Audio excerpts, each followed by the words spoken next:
আসসালামু আলাইকুম ভিউয়ার্স। প্রথমে প্রপার্টি সেলার প্রাইভেট লিমিটেডের পক্ষ থেকে আপনাদেরকে জানাচ্ছি আন্তরিক শুভেচ্ছা ও অভিনন্দন। আমি মোহাম্মদ আমিনুল ইসলাম। ভিউয়ার্স, বরাবরের মতো আজও আপনাদেরকে একটা জমি দেখাবো। বেশ মোটামুটি মাঝারি ধরনের 10 বিঘার মতো হবে জমিটা। একটা রিসোর্ট করার জন্য, বাংলো বাড়ি করার জন্য, খামার করার জন্য একটু পারফেক্ট একটা জায়গা। এটা ইন্ডাস্ট্রিয়াল কোনো প্লট না, ওরকম ভাববেন না। আমি কিন্তু সব কিছু ডিটেলস বলি, আপনারা যদি একটু মনোযোগ দিয়ে ভিডিওগুলো শুনেন তাহলে আমার জন্য সহজ হয়। দেখা গেছে যে সব প্রশ্নের উত্তর আমি দিয়ে দিছি, এই সমস্ত প্রশ্ন আপনারা করতে থাকেন 2 মিনিট ভিডিও দেখে, এজন্য একটু কষ্ট পাই। এই জায়গাটার অবস্থান যে গাজীপুর জেলা, শ্রীপুর থানা, ধামলই মৌজা, হ্যাঁ, কাউরাদি ইউনিয়ন। আর জমিটাতে যেভাবে আসবেন, ঢাকা ময়মনসিংহ মেইন রোড জয়নাবাজার থেকে যে রাস্তাটা পূর্ব দিকে কাউরাইদের উদ্দেশ্যে চলে আসে, এই রাস্তায় এসে বলদিঘাট বাজার প্রায় বোধ হয় 7 কিলোমিটার, সরি 5 2 7 9, প্রায় হ্যাঁ 7 থেকে 9 কিলোমিটার আসলে বলদিঘাট বাজার। আমি সঠিক বলতে পারতেছি না। আর বলদিঘাট বাজার থেকে উত্তর দিকে আরো 2 কিলোমিটার আসতে হবে জমি পর্যন্ত আসতে হলে। আর এখানে বলদিঘাট থেকে আসতে আগে একটা ছোট চিকন ব্রিজ ছিল, যেটা দিয়ে মানে প্রাইভেট কার আসাটা খুব দুষ্কর ছিল। এখন বেশ বড় একটা ব্রিজ হয়ে গেছে এবং আগে পিছের রাস্তাগুলো কমপ্লিট হয়ে যাবে কিছুদিনের মধ্যেই। আবার এখনই আমি যে দেখেন প্রাইভেট কার নিয়ে আসছি জমির মধ্যে। আচ্ছা, এটা হচ্ছে সরকারি রাস্তা, যেটা সরকারি রাস্তা ভাই আসতেছে, এটাতে ছোট ধরনের দুই টনি পিক আপ অনায়াসে চলে, 3 টনি পিক আপ পর্যন্ত আসবে। আর এখান থেকে অল্প একটু রাস্তা ওনারা করা আছে, আর বাকি হয়তো আমি 0.5% বা 1% জমি কিনে আমি মূল জমিতে প্রবেশ করে ফেলবো। আর সেটা হচ্ছে যে এটা, এই যে এখানে খুঁটি, আর মাঝখানে এই বাড়িটা সহ পড়বে। আর ওই পাশে ওই বাড়ির কিনারে যে আমড়া গাছটা আছে, যে বিদ্যুতের খুঁটি আছে, এখানে 220 লাইন আছে। আর ওই যে আমড়া গাছটা, মানে অর্থাৎ এই বাড়িটা সহ পরের বাড়িটার কিনার পর্যন্ত এই যে এইভাবে চলে যাব। আপনি এদিকে দেখেন, আমি জমিটা দেখাচ্ছি। খুব সুন্দর, অনেক উঁচু জমি এটা। হ্যাঁ, এখানে বন্যামুক্ত, আর্সেনিক মুক্ত, আয়রন মুক্ত পানি, বন্যামুক্ত জায়গায় যে আমি যেভাবে হাঁটতেছি, এই যে এই বাউন্ডারিটা, এই যে একটা প্লট করে রাখছিল, এটা সহ এটাও দিয়ে দিবে। এই যে পিলার গাড়া, এই যে এটা সহ, এই যে এটা সহ আমি যেভাবে হাঁটতেছি, ওই যে ওনারা বসে আছে আম গাছগুলা, এই যে গাছগুলা সহ প্রত্যেকটা গাছে ফল, প্রচুর ফল ফলাদি, এই যে এগুলি সহ এই ওই বাউন্ডারিটা আমার উত্তর সীমা, মহিলা বসে আছে ওটার মধ্যে। ওটা সোজা নেমে যাবে নিচে, ওই বাঁশঝাড়গুলা সহ, তাল গাছ, খেজুর গাছ সব সহ। আর এই পাশে যে খালি চটানটা আছে এটা সহ এইভাবে নেমে যাবে। এটা তো খুব সুন্দর। আমি যতটুকু জায়গার মধ্যে হাঁটতেছি, এখানে জমি হবে প্রায় 3 বিঘার মতো।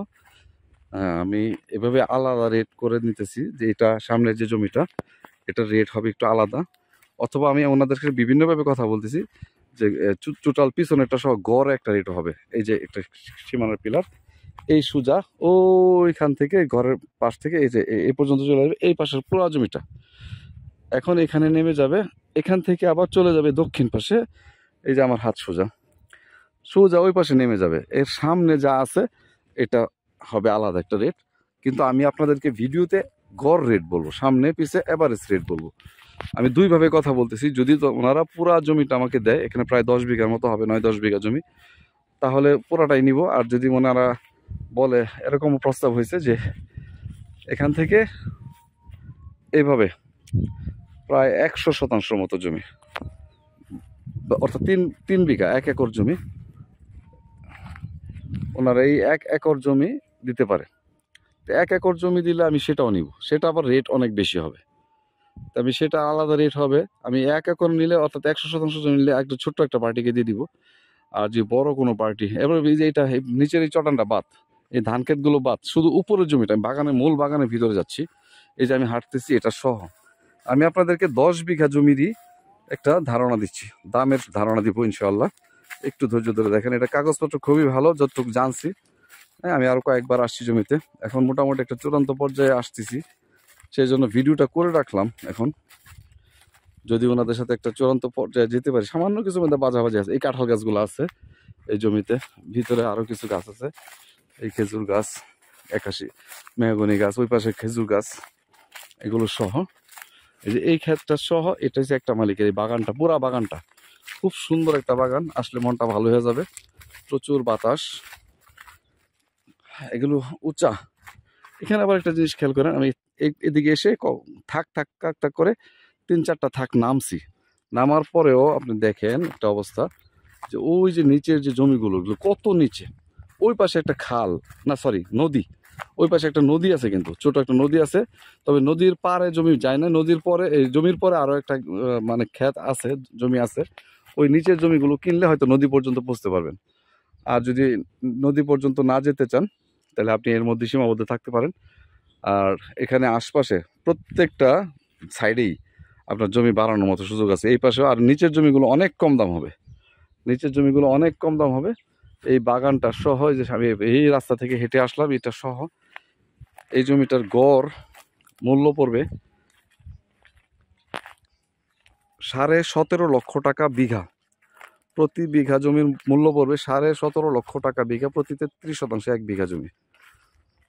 এই ধারণাটা আমি আপনাদেরকে দিয়ে দিলাম, আশা করি আপনাদের একটা ধারণা হয়েছে। আর যদি এই পিছনের জমিটা না হয়, শুধু সামনের ওই 1 একর জমি অর্থাৎ 100% জমি হয়, তাহলে সেটাও আলাদা একটা রেট হবে, একটু বাড়বে, একটু না বেশ ভালোই অঙ্কে বাড়বে। ওটা মিনিমাম 70 থেকে 80 হাজার টাকা শতাংশ চলে আসবে সামনের জমিটা। কারণ ওটা বাড়ি ঘর করার জন্য 10%, 20% যদি প্লটও করি নিয়ে যাবে আশা করি, অথবা একজনে নিয়ে গেলেও পারবেন। একজনে নিয়ে গেলে সেক্ষেত্রে একটু রেটটা কমবে 1 একর। আর এই পুরাটা এই 10 বিঘা নিয়ে গেলে আমি রেট বললাম 17.5 লক্ষ টাকা প্রতি বিঘা জমির মূল্য। হ্যাঁ, আশা করি ইনশাল্লাহ আপনাদেরকে এর ভিতরে দিতে পারবো। আর এর মধ্যে আমার একটু খুব দামাদামি করি না, হ্যাঁ দামাদামি করি না বললেই চলে। অধিকাংশ জমি আমার চাওয়া দামে বিক্রি হয়, কারণ হাতে খুব বেশি রাখি না। তারপরও একটু সুযোগ যেখানে থাকে সেখানে করে দিই। এই যে এটা সহ পরবর্তীতে এদিকে বাড়াইতে পারলে বাড়াইবেন, পরেরটা পরে। জি, ধন্যবাদ সবাইকে ধৈর্য ধরে ভিডিওটা দেখার জন্য। আসসালামু আলাইকুম রহমতুল্লাহ।